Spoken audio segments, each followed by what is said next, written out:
जी अस्सलाम वालेकुम। असां हिन वक़्तु मौजूद आहियूं बबरलू धरणे में पहुची चुका आहियूं।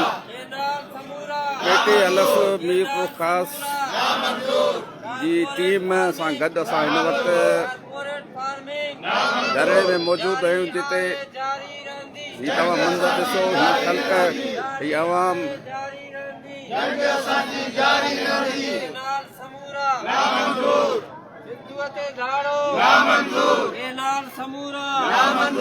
असां पेटे अलफ ज़िले मीर ख़ास के सदर साईं पीराणो मंगरे सां ॻाल्हाईंदासूं, उन खां वीचार वठंदासीं। जी साईं, तव्हां अॼु आया आहियो हिते, ऐं छा पैगाम खणी आया आहियो? बिस्मिल्लाह रहमान रहीम।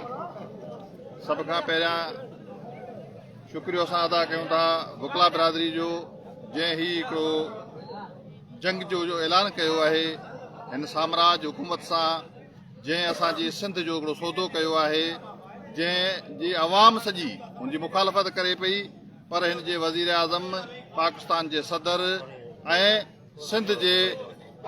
सिंध जी दरिया ते जेको धाड़ो हयूं आहे, जंहिंमां कैनाल कढिया आहिनि, असीं उन्हनि जी सख़्तु लफ़्ज़नि में मज़म्मत कयूं था, ऐं इहो मुतालबो ई वरी उन्हनि साॻियुनि खां कयूं था त सिंध जे माण्हुनि तव्हांखे चूंडे ऐवाननि ताईं पहुचायो आहे, उन्हनि माण्हुनि जे वोट जो क़दुरु कयो, वरी तव्हांखे वापसि अचण जे लाइ बि तव्हां पंहिंजो रस्तो ॻोल्हियो, न त तव्हांखे वापसि सिंध जी आवाम आहे जेका अॼु हिते सरापा एहतजाज आहे बबरलो बाईपास ते, वरी बि तव्हांजे लाइ इहो अज़ाब पैदा थी पवंदो।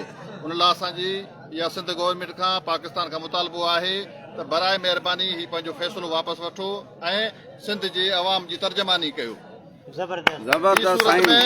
असां उस्ताद तंज़ीमनि जा अॻवान आहियूं, असांजो डिवीज़नल सदर बि वेठो आहे, पेटे अलफ असांजी वकील बिरादरी, जेके असांजी क़ौम परस्त पार्टियूं आहिनि, मज़हबी, सियासी, समाजी जेके बि हिते तंज़ीमूं गॾु आहिनि, या उन्हनि जे जेको सिंध जे लाइ एहतजाज कयो आहे, असां उस्ताद बिरादरी अॼु इहो ऐलान था कयूं, सिंध ते कंहिं बि जेका सौदेबाज़ी कनि पिया उन में असां हुननि जे ख़िलाफ़ आहियूं।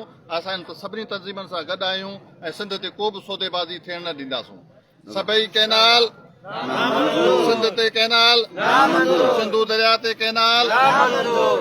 जी साईं, तव्हां इन बारे में छा चवंदो? बिस्मिल्लाहिर्रहमानिर्रहीम। सभिनी खां पहिरीं त आऊं वकला बिरादरी जो शुक्रगुज़ार आहियां, जेके सिंध जे तहफ़ुज़ लाइ हुननि हिकिड़ो जंग जो ऐलान कयो ऐं कराची खां निकितल काफ़िलो सॼी सिंध मां पखिड़िजी वियो। हर गली, हर शहर, हर मुहल्ले मां एहतजाज पियो थिए। सिंधी सरापा एहतजाजनि, सिंधू दरिया असांजो जियापो आहे, असांजी नसलनि जो, असांजे बचनि जो मुस्तक़बिल आहे, इन ते का सौदेबाज़ी न थींदी। असां वफ़ा खे अल्टीमेटम था ॾियूं त महिरबानी करे नोटिफिकेशन जारी करे, न त ॿी सूरत मां पेटे अलफ जेके आहे मुतारिक थी वई आहे ऐं असातिज़ा बिरादरी सां गॾु बीठी आहे, ऐं इन जो असरु एतिरो ख़राबु पवंदो त इहा गली हाणे इहा शहरनि जी जंग न आहे, हाणे हीअ ॻोठनि जी, मुहलनि जी, गलियुनि जी जंग शुरू थी वई आहे। इंशाअल्लाह अज़ीज़ असीं सभु जा सभु वकला बिरादरी सां गॾु आहियूं, बीठा आहियूं। जेसि ताईं असां मां रत आहे, साह आहे, इहा कैनाल मंज़ूर न थियणु ॾींदासूं।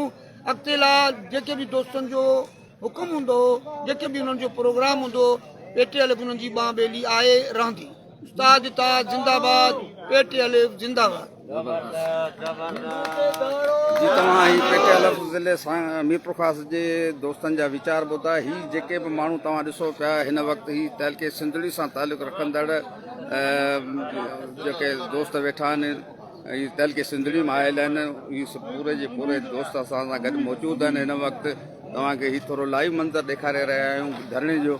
हिन वक़्तु कुझु दोस्त नाश्तो, चांहि वग़ैरह जो हिते बंदोबस्तु थियल आहे। ही तव्हांखे आउं मंज़र ॾेखारियां पियो, जिते नाश्तो करायो पियो वञे माण्हुनि खे, जेको फ्री ऑफ कास्ट आहे।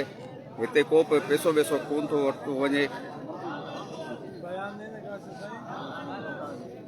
तव्हांखे सूं सिधो असां लाइव हिन वक़्तु जेको आहे धरणे मां, बबरलू धरणे मां तव्हांखे ही मंज़र ॾेखारे रहिया आहियूं।